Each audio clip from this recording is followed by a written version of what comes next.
So basics பார்க்குறதுக்கு முன்னாடி நம்ம இன்ஸ்டியூட்டில் பேங்க் எக்ஸாமுக்கான ஆஃப்லைன் கோச்சிங் ஸ்டார்ட் பண்ணியிருக்கோம். So target 2024 bank. இதில் நமக்கு எல்லா பேங்க் எக்ஸாம்ஸுமே நம்ம கவர் பண்ணிடுறோம். So IBPS, RRB, PO and clerical லெவலில் எல்லா பேங்க் எக்ஸாம் கவர் பண்ணுறோம். இதில் என்ரோல் பண்ணுற ஸ்டூடெண்ட்ஸ்க்கு 4 levels ஆஃப் ட்ரைனிங் இருக்கும். ஃபர்ஸ்ட் லெவல் பார்த்தீங்கன்னா ஃபவுண்டேஷன், இதில் ஃபுல்லாக சிலபஸை கம்ப்ளீட் பண்ணிவிட்டு அதில் டெஸ்ட் கண்டக்ட் பண்ணுறோம். Second advance level. So again அதே டாபிக்ல டிஃபிகல்ட் லெவல் சம்ஸ் கொடுத்து நம்ம அதை ப்ராக்டிஸ் பண்றது. ஸோ அந்த டெஸ்ட் டெய்லி டெஸ்ட் கண்டக்ட் பண்ணி அதை டவுட் கிளாரிஃபை பண்றது. மூணாவது 4வது லெவல் பார்த்தீங்கன்னா prelims and mains level. So இதில் ஸ்டூடெண்ட்ஸோட கரண்ட் அஃபேர்ஸ் மார்க் இம்ப்ரூவ் பண்றது, daily current affairs session, daily news paper session, again prelims and mains test நம்ம ஷெட்யூல் பண்ணி டெஸ்ட் வச்சு அதை வந்து நம்ம ஸ்டூடெண்ட்ஸ்க்கு டவுட் கிளாரிஃபிகேஷன் கொடுக்கணும். ஸோ இதோட இன்னொரு அட்வான்டேஜ் என்ன அப்படின்னா, என்ரோல் ஆகிற எல்லா ஸ்டூடெண்ட்ஸ்க்கும் ஸ்டடி ஹால் ஃபெசிலிட்டி உண்டு. ஸோ ஸ்டூடெண்ட்ஸ் இங்கேயே உட்காந்து படிக்கிறதுக்கு, ஸோ சிலபஸ் கம்ப்ளீட் பண்ணிட்டாலும், ஸோ கிளாஸ் டைமில் மட்டும் இல்லாமல் சிலபஸ் நம்ம கம்ப்ளீட் பண்ணிட்டாலும் அவங்க உட்காந்து ப்ராக்டிஸ் பண்ணுறதுக்கு நம்மளோட ஸ்டடி ஹால் அண்ட் டெஸ்ட் எழுதுறதுக்கு கம்ப்யூட்டர் லேப் உண்டு. ஸோ இந்த எல்லா ஃபெசிலிட்டியும் ப்ரொவைட் பண்ணுறோம். ஸோ நீங்கள் ஜாயின் பண்ணுறதுக்கு இந்த நம்பருக்கு கால் பண்ணுங்கள். அனைவருக்கும் வணக்கம். இந்த வீடியோவில் நம்ம என்ன பார்க்க போகிறோம்னா, IBPS RRB மேக்ஸில் ப்ரிலிம்ஸ் மேக்ஸில் 40 out of 40 எடுக்கிறதுக்கு என்ன பண்ணணும் அப்படிங்கிறத இந்த வீடியோவில் பார்க்க போகிறோம். ஸோ நான் ஒரு 3 ஸ்டெப் சொல்ல போகிறேன். ஸோ இதை ஃபாலோ பண்ணால் கண்டிப்பாக உங்களால் 40 out of 40 மேக்ஸில் நம்ம எடுக்க முடியும். ஸோ நமக்கு தெரியும் ப்ரிலிம்ஸில் வந்து பார்த்தீங்கன்னா டோட்டலாக 80 மார்க்ஸு, அதில் வந்து 40 மேக்ஸு, 40 ரீசனிங்கு. ஸோ இப்போ நம்ம மேக்ஸில் குவான்ஸில் எப்படி அதை அச்சீவ் பண்ணலாம் அப்படிங்கிறத பார்க்கலாம்.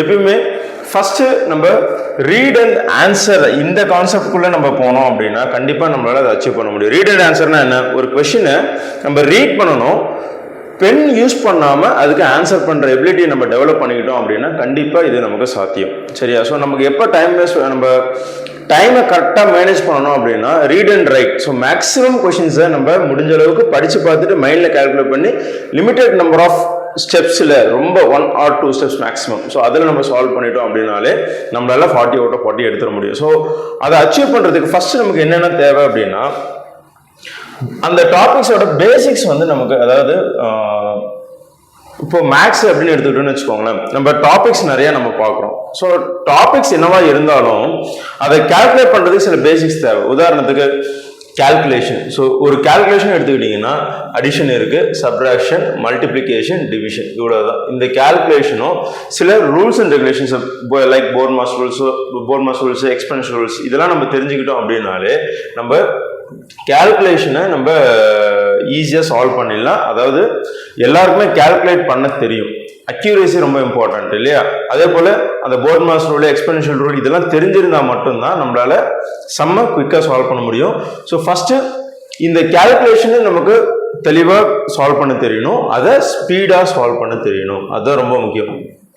ஸோ ஒரு கால்குலேஷன்னா நம்ம எவ்வளோ நேரம் வேணாலும் போட்டுட்டு இருக்கலாம், அது ப்ராப்ளம் கிடையாது. ரைட்டா? நமக்கு எக்ஸாம் பாயிண்ட் ஆஃப் வியூவில் நீங்கள் ஆன்சர் கரெக்டாக சொல்கிறீங்களா இல்லையாங்கிறத தாண்டி எவ்வளோ சீக்கிரம் சொல்கிறீங்கிறதுக்கு இந்த கால்குலேஷன் தான் உங்களுக்கு ரொம்ப ஹெல்ப்ஃபுல்லாக இருக்கும். ஸோ நீங்கள் ஃபஸ்ட்டு என்ன இம்ப்ரூவ் பண்ணணும் அப்படின்னா, இந்த கால்குலேஷனை ஸ்பீடப் பண்ணுறதுக்கு என்ன பண்ணணுமோ அதை நீங்கள் ஃபாலோ பண்ணணும். அப்போது ஸ்பீடப்பும் பண்ணணும், அதே சமயம் அக்யூரேட்டாகவும் போடணும். இதுக்கு நம்ம நிறைய கால்குலேஷன்ஸ் நம்ம ட்ரை பண்ணி அந்த ஸ்பீட் மேக்ஸ் ப்ரொசீஜர்ஸை ஃபாலோ பண்ணோம் அப்படின்னா கண்டிப்பாக நம்ம அந்த ஸ்பீட் அச்சீவ் பண்ணலாம். அதை தாண்டி இன்னொரு செட்பேக் நமக்கு வர இடம் என்னன்னா, டேபிள்ஸ் வந்து நம்ம ப்ராப்பராக தெரியாது. சார் நான் என்ன பேங்க் எக்ஸாம் ப்ரிப்பேர் பண்ணுறேன், என்ன எப்படி டேபிள்ஸ் படிக்க சொல்கிறீங்க அப்படின்னா, நம்ம எக்ஸாம் பாஸ் பண்ணுறதுக்கு என்ன தேவை அதை நம்ம யாராக இருந்தாலும் பண்ணி தான் ஆகணும். நீங்கள் என்ன எக்ஸாம் எழுதினாலும் சரி, அந்த எக்ஸாமுக்கு என்ன தேவை, அதை அச்சீவ் பண்ணுறதுக்கு என்ன தேவை அப்படிங்கிறத கண்டிப்பாக ஃபாலோ பண்ணால் தான் பாஸ் பண்ண முடியும். அப்போது நீங்கள் மேக்ஸில் 40 out of 40 எடுக்கிறீங்கன்னா, கால்குலேஷன் நீங்கள் ஒரு ஸ்டெப்பு எடுக்கிறீங்க அப்படின்னா, சம்ம சால்வ் பண்ண ஆரம்பிக்கிறீங்கன்னா டக்குன்னு அடுத்த ஸ்டெப் வரணும் அப்படின்னா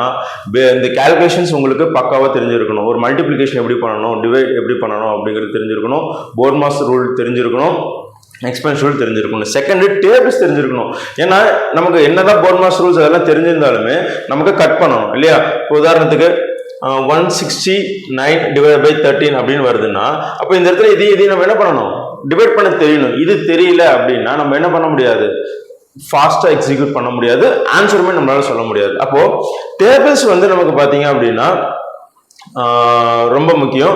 டேபிள்ஸ் எவ்வளோ டேபிள்ஸ் படிக்கணும் அது ரொம்ப நிறைய பேர் வந்து அது ரொம்ப கன்ஃபியூஸ் பண்ணிட்டு இருப்பாங்க. சார் ஒரு 10th டேபிள் வரைக்கும் படித்தா போதுமா, ஒரு 15th வரைக்கும் படித்தா போதுமா அப்படின்னா, நீங்கள் எவ்வளோ படிக்க முடியுதோ படிச்சுட்டே தான் இருக்கணும். இப்போ ஃபார் எக்ஸாம்பிள் ஃபஸ்ட்டு உங்களுக்கு என்ன தெரியுமோ அதை ஸ்ட்ராங் பண்ணுங்க. உதாரணத்துக்கு ஒரு 15th டேபிள் வரைக்கும் உங்களுக்கு தெரியுதா, ஓகே. ஸோ 15th டேபிள் வரைக்கும் நல்லா படிங்க. பட் நம்ம எப்பயுமே ஸ்கூல்ல லெஃப்ட்ல கொஸ்டின் கேட்டு ரைட்ல இருக்கிற ஆன்சர் நம்ம சொல்லியிருப்போம். இப்போ உதாரணத்துக்கு 11 into 12 is equal to what அப்படின்னு கேட்டால் 132 அப்படிங்கிறத நம்ம சொல்லியிருப்போம். ஆனால் எக்ஸாம்ல நமக்கு அது யூஸே ஆகாது, ரொம்ப ரேர் கேஸ். ஸோ மோஸ்ட்லி வந்து எப்படி வரும்னா 132 அப்படிங்கிறது எந்த ரெண்டு நம்பரை மல்டிப்ளை பண்ணால் நமக்கு 132 வருங்கிறது உங்களுக்கு தெரிஞ்சால் மட்டும்தான் அது உங்களுக்கு ஹெல்ப்ஃபுல்லாக இருக்கும். ஸோ இந்த பாயிண்ட்டை மிஸ் பண்ணிடாதீங்க, ஓகேவா? அப்போ ஏதோ ஒரு இடத்துல 132 divided by 13 into 65 divided by 11 வருது அப்படின்னா, அப்போ இந்த இடத்துல நம்ம இதையும் டிவைட் பண்ண முடியாது. அப்போ இதையும் நம்ம என்ன பண்ணலாம், கட் பண்ணிட்டு 12 அப்படின்னு நம்ம போட முடியும். இதையும் கட் பண்ணிட்டு நம்ம 5ன்னு போட முடியும். ஸோ இதுக்கு தான் நமக்கு டேபிள்ஸ் யூஸ் ஆகுமே தவிர நமக்கு டைரக்டா கேட்க மாட்டாங்க வாட் இஸ் 13 into 12 15 into 16ன்னு கேட்க மாட்டாங்க, ரைட்டா? ஸோ டேபிள்ஸ் வந்து ரைட்ல இருக்கிற நம்பரை நம்ம பார்த்தோம் அப்படின்னா லெஃப்ட்ல இருக்கிற அந்த ரெண்டு மல்டிபிள் பண்ண அந்த நம்பர் தெரிஞ்சிருச்சு அப்படின்னா பக்கா. ஸோ அது மாதிரி உங்களுக்கு எவ்வளவு தெரியுங்கிறத பாருங்க. ஸோ எப்பயுமே நம்ம ஸ்டார்ட் பண்றது லெஃப்ட்ல இருந்தா நம்ம ஸ்டார்ட் பண்ணுவோம். பட் ரிவைஸ் பண்றப்ப நீங்களே என்ன பண்ணிக்கணும், ரைட்ல இருக்கிற நம்பர் ரேண்டமா அசம்ஷன் எடுத்துட்டு நீங்க லெஃப்ட்ல இருக்கிறது தெரியுதான்னு பார்த்துக்கலாம். இதை உங்களோட படிக்கிறவங்களோட நீங்க இன்ட்ராக்ட் பண்ணிக்கலாம். ஸோ இந்த ரேண்டமா வந்து டெய்லியும் இவ்வளோ நம்ம படிக்கலாம்னு சொல்லிட்டு பிளான் பண்ணி, ஸோ உங்கள் ஃப்ரெண்ட்ஸ் சம்திங் யாராவது இருப்பாங்க இல்லையா, அவங்கள்ட்ட கூட நீங்கள் கொஸ்டின் பண்ண சொல்லி நீங்கள் கேட்கலாம். யாரும் இல்லை நீங்கள் இண்டிவிஜுவலாக தான் படிக்கிறீங்க அப்படின்னா வீட்டில் பேரண்ட்ஸ் கிட்ட அந்த டேபிள்ஸ் புக் வாய்ப்பாடு நம்ம சொல்லுவோம், ஸ்கூலில் பார்த்துருப்போம் இல்லையா, அதை கொடுத்து அதை என்ன பண்ணலாம், நீங்கள் கொஸ்டினாக கேட்க சொல்லலாம். இது கம்பல்சரி பண்ணுங்க. இது பண்ணால் மட்டும்தான் உங்களுக்கு கால்குலேஷன் வந்து ரொம்ப ஸ்பீடாக உங்களால் க்ளோஸ் பண்ண முடியும். மூணாவது பார்த்தீங்கன்னா ஃப்ராக்ஷன் வேல்யூஸ். ஸோ இந்த ஃப்ராக்ஷன் பார்த்தீங்க அப்படின்னா மிக்சர் ஃப்ராக்ஷனு, ப்ராப்பர் இம்ப்ராப்பர் ஃப்ராக்ஷன் இருக்கு. இந்த ஃப்ராக்ஷன் வேல்யூஸ் அப்படிங்கிறது அந்த கால்குலேஷனை பத்தி நான் சொல்ல வரல. ஸோ அதனால இந்த ப்ராப்பர் இம்ப்ராப்பர் மிக்சர் ஃப்ராக்ஷன் அந்த கால்குலேஷன்லாம் பேசிக்ஸ்லேயே வந்துடும், நமக்கு இந்த எக்ஸ்பென்சிவ் ரூல் வச்சு சால்வ் பண்ணுறதுலேயே வந்துடும். இப்போ நம்ம சொல்றது என்னன்னா, இப்போ 100/8% ஓட வேல்யூ என்ன, ரைட்டா, அப்படிங்கிற மாதிரி. ஸோ அதோட வேல்யூ என்ன, 12.5, ரைட்டா. ஸோ 100/8 ஓட வேல்யூ என்ன, 12.5. இப்போ கொஸ்டின்ஸ் எப்படி கேட்பாங்கன்னா 12.5% ஆஃப் 64 is equal to வாட்னு கேட்பாங்க. அப்போ இந்த இடத்துல இது பர்சன்டேஜ் கான்செப்ட் தான், அதுக்காக நம்ம பர்சன்டேஜ் எடுக்கணுங்கிற அவசியம் கிடையாது. அப்போ 12.5 ஓட வேல்யூ என்ன, 100/8, ரைட்டா. அப்போ இந்த 100% கட் ஆயிடுச்சுன்னா இதோட வேல்யூ என்ன, 1/8. இப்போ இந்த 8 64 கட் பண்ணா என்ன வரும், 8 வரும். அப்போ இது தெரிஞ்சிருந்ததுன்னா இதை வந்து நம்ம எழுதணுங்கிற அவசியமே கிடையாது. ஜஸ்ட் பார்த்தோன்னா நம்ம என்ன பண்ணிட்டு போயிடலாம், ஆன்சர் பண்ணிட்டு போயிடலாம். இதுதான் ரீட் அண்ட் ஆன்சர் அப்படின்னு நம்ம சொல்றது. ஸோ இந்த இப்படின்னு தான் நமக்கு நிறைய சம்ஸ் வரும். இது எங்கெல்லாம் நீங்க பார்க்கலாம்னா சிம்பிளிஃபிகேஷன்ஸ்ல பார்க்கலாம், பர்சன்டேஜ் கான்செப்ட்ஸ் வர சம்ஸ்ல பார்க்கலாம், டிஐல பார்க்கலாம். ரொம்ப இம்பார்ட்டன்ட் டிஐ சிம்பிளிஃபிகேஷன்லாம் வந்து பேங்க் எக்ஸாம்ல வந்து தவிர்க்கவே முடியாதது. இதெல்லாம் தெரிஞ்சதான் என்ன பண்ண முடியும் உங்களால, அதை பர்ஃபெக்டா எக்ஸிக்யூட் பண்ண முடியும். ஸோ ஸ்டெப் நம்பர் 1 என்னன்னா இந்த பேசிக்ஸ் எல்லாமே நம்ம தரவா ப்ராக்டிஸ் பண்ணணும். இதை ஒரே நாள்ல பண்ண முடியாது, ஓகேவா? ஸோ அப்போ டெய்லியுமே நம்ம என்ன பண்ணணும், இதை கன்சிக்யூட்டிவா ஒரு 20 மினிட்ஸ் வந்து நம்ம இதை ப்ராக்டிஸ் பண்ணிட்டே இருந்தோம் அப்படின்னா கண்டிப்பா உங்களுக்கு அக்யூரேசி பில்ட் ஆயிடும், ஃபாஸ்டாகவும் நீங்க சம்ம சால்வ் பண்ணிடலாம், ரைட்டா? இது ஸ்டெப் நம்பர் 1. ஸ்டெப் நம்பர் 2 என்ன அப்படின்னா நாலேஜ்.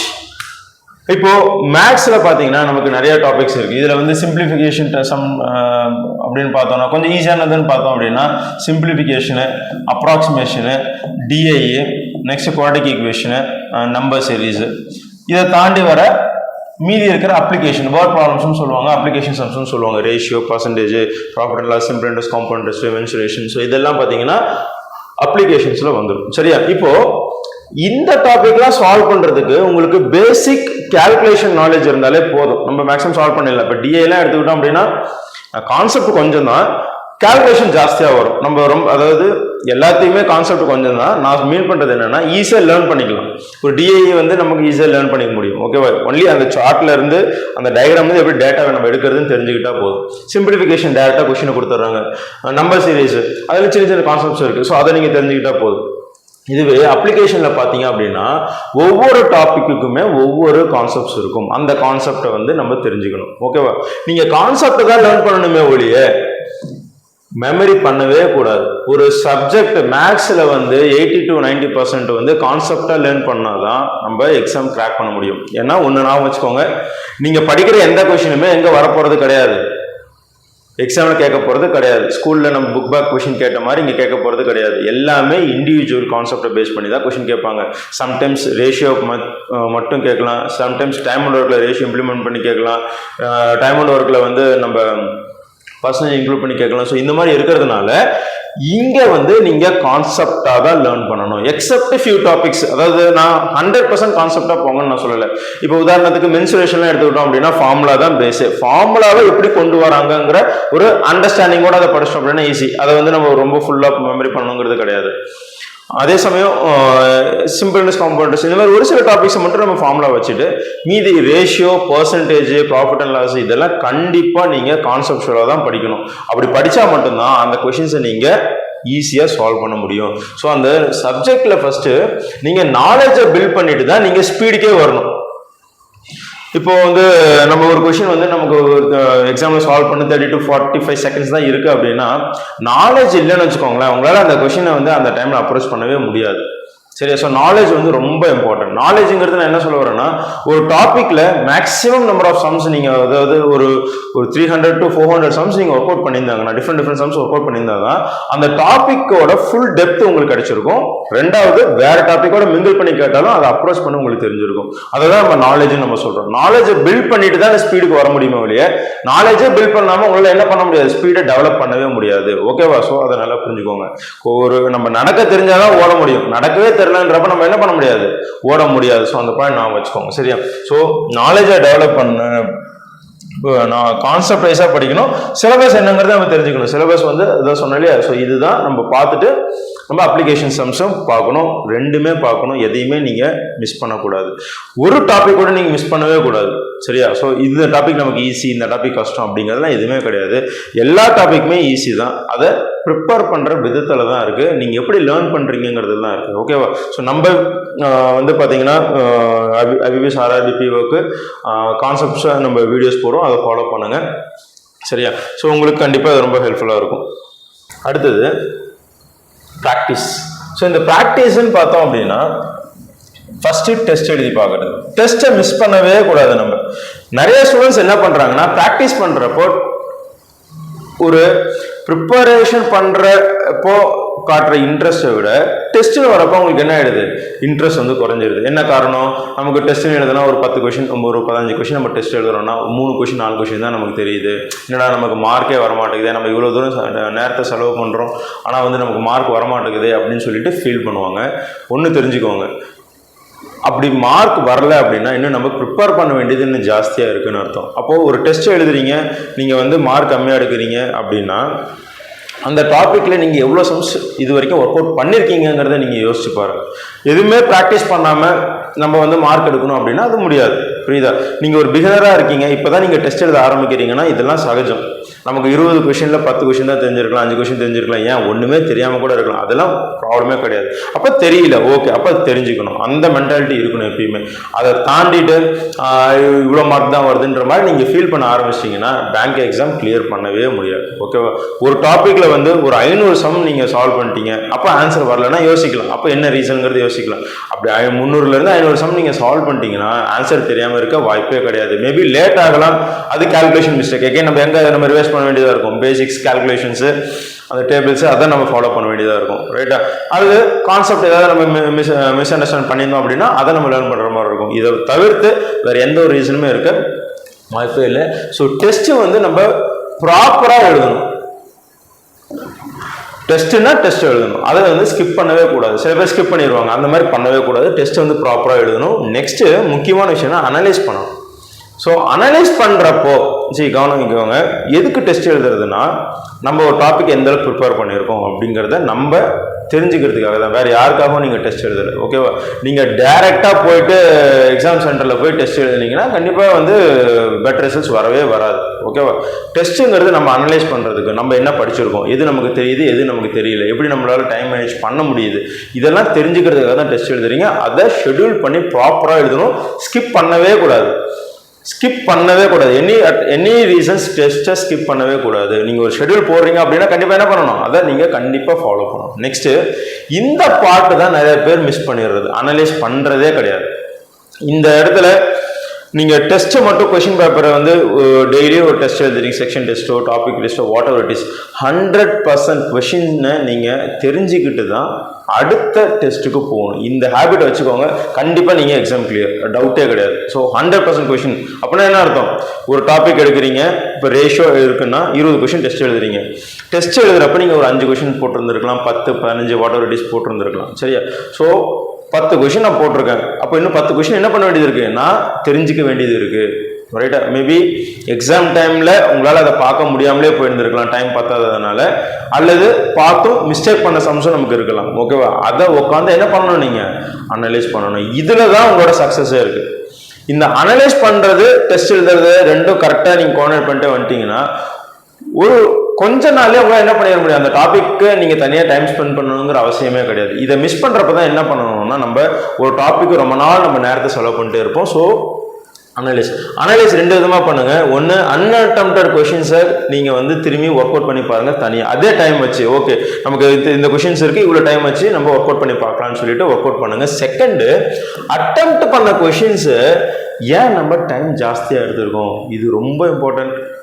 ஏன் டைம் ஜாஸ்தியாக எடுத்திருக்கோம் அப்படிங்கிறத கண்டிப்பாக நீங்கள் என்ன பண்ணணும்? அதை தெரிஞ்சுக்கிட்டே ஆகணும், சரியா?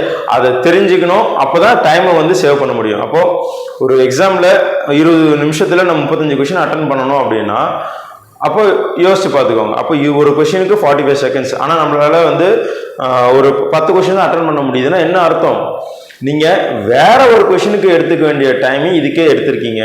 அப்போது டைமை வந்து நீங்கள் அதிகமாக பயன்படுத்திருக்கீங்க ஒரு கொஷினுக்கு. அப்போது இந்த டைம் எப்படி குறைக்கிறது? இதை வந்து உங்களோட ஒர்க் அவுட் ஷீட்டை வச்சுட்டு, ஆன்சர் எழுதியிருப்பீங்களே அந்த ஷீட்டை வச்சுட்டு நீங்கள் கோ த்ரூ பண்ணணும், சரியா? இது ஐபிபிஎஸ் ஆர்ஆர்பிக்கு மட்டும் கிடையாது, எந்த எக்ஸாம் வந்தாலும் அதை நீங்கள் கோ த்ரூ பண்ணுங்கள். கண்டிப்பாக உங்களால் என்ன பண்ண முடியும்? அந்த டைமை குறைக்க முடியும். ஒவ்வொரு செகண்டும் இம்பார்ட்டன்ட், ஓகேவா? யோசிச்சு பாருங்கள், நீங்கள் ஒரு சம் சால்வ் பண்ணிட்டீங்க, ஆன்சர் கிளிக் பண்ண போகிறப்போ டைம் அவுட் ஆகிடுது, எக்ஸிட் ஆகிடுது டெஸ்ட்டு. அப்போ என்ன ஆகிடுது? நமக்கு ஒரு மார்க் மிஸ் ஆகிடுது. ஆன்சர் போட்டுட்டீங்க, கரெக்டான ஆன்சர் எவாலுவேட் பண்ணிட்டீங்க, ஆன்சர் கிளிக் பண்ண போகிறீங்க, டைம் ஒரு செஷன் டைம் அவுட் ஆகிடுது. அப்போ என்ன ஆகிடுது? ஒரு மார்க் மிஸ் ஆகிடுது.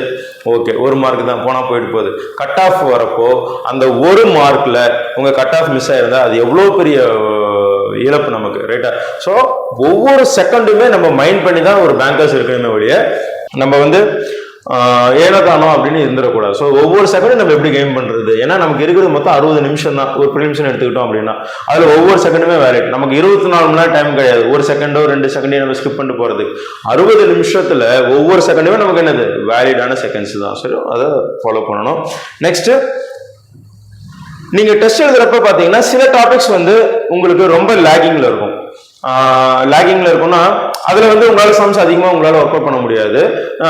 சில டாப்பிக்காக டக்கு அடிச்சு நோத்துறீங்க. இப்போ இந்த பர்சன்டேஜ் எடுத்தால் நான் கிங்கு நான் சூப்பராக போட்டுருவேன், ஆனால் பிசிபின்னு எடுத்துக்கிட்டேன் அப்படின்னா என்னால் ஒன்றுமே பண்ண முடியல அப்படின்னு இருக்கும் இல்லையா? நீங்கள் கவனம் செலுத்துறது அந்த எந்த டாப்பிக்கில் மார்க் கம்மியாக எடுக்கிறீங்களோ அந்த டாப்பிக்கில் நீங்கள் கவனம் செலுத்திட்டீங்கன்னா போதும், நீங்கள் சூப்பராக மார்க் எடுத்துடலாம், சரியா? எப்படி? அது கொஞ்சம் டைம் எடுக்க தான் செய்யும். சரி, எல்லாமே டைம் ப்ராசஸ் தான். எல்லாமே நம்ம அதை நோக்கி எதிர்நீச்சல் அடிச்சுட்டு போயிட்டே இருந்தால் மட்டும்தான் நம்ம அச்சீவ் பண்ண முடியும், ரைட்டா? அதை ஒதுக்கிட்டீங்கன்னா அது உங்களை ஒதுக்கிறோம், கடைசி வரைக்கும் நீங்கள் அதை வந்து தொடவே மாட்டீங்க, வெறுத்துருவீங்க. அந்த மாதிரி பண்ணக்கூடாது. நீங்கள் படிக்க ஆரம்பிக்கிறப்ப என்ன பண்ணுங்க? எல்லா டாப்பிக்கும் நீங்கள் ப்ராப்பராக படிச்சிட்டிங்கன்னா ஈஸி. ஒன்றுமே இல்லை, உங்களுக்கு ஒன்றும் டிகிரி ஸ்டாண்டர்ட்லாம் கொஷின் கேட்க போகிறதே கிடையாது. ஒரு இன்டகிரேஷன், டிஃபரன்ஷியல் கால்குலேஷன் அந்த மாதிரி கேட்க போகிறது கிடையாது. 11th 12th நம்ம படிச்சிருப்போம். நமக்கு இருக்கிற மேக்ஸ் எல்லாமே 10th இருக்கிற மேக்ஸ் தான். மேக்ஸிமம் 10th இருக்கிற மேக்ஸ் தான்.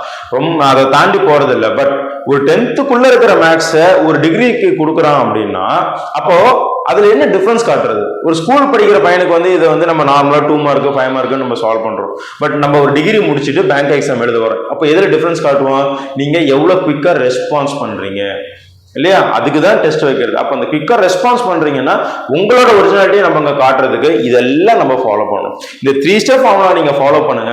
கண்டிப்பா மேக்ஸ்ல உங்களுக்கு நல்ல இம்ப்ரூவ்மெண்ட் தெரியும்.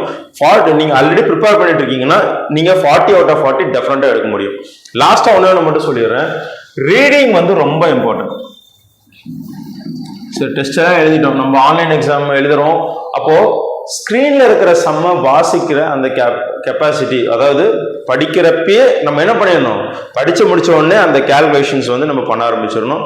அதுக்கு ஃபாஸ்ட் ரீடிங் நமக்கு தேவை. நம்ம ஸ்லோவாக உட்காந்து கம்ப்யூட்டரில் இருக்கிற கொஷினை பார்த்து அப்படியே what is the ratio of A and B அப்படின்னு சொல்லி நம்ம பொறுமையாக படிச்சுட்டு இருக்கக்கூடாது. சரியா? அதாவது நீங்கள் பொறுமையாக படிக்க மாட்டீங்க, ஆனால் இயல்பாகவே நீங்கள் உங்களோட ரீடிங் வந்து ஸ்லோவாக இருக்கும்.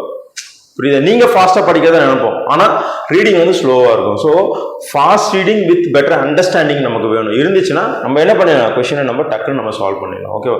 ஸோ கண்டிப்பாக இந்த 3 ஸ்டெப் ஃபாலோ பண்ணுங்கள். நீங்கள் 40 out of 40 அச்சீவ் பண்ணலாம். இந்த வீடியோ கண்டிப்பாக ரொம்ப உங்களுக்கு ஹெல்ப்ஃபுல்லாக இருந்திருக்கும்னு நம்புகிறேன். ஸோ இன்னொரு வீடியோ வந்து சந்திக்கலாம். நன்றி, வணக்கம்.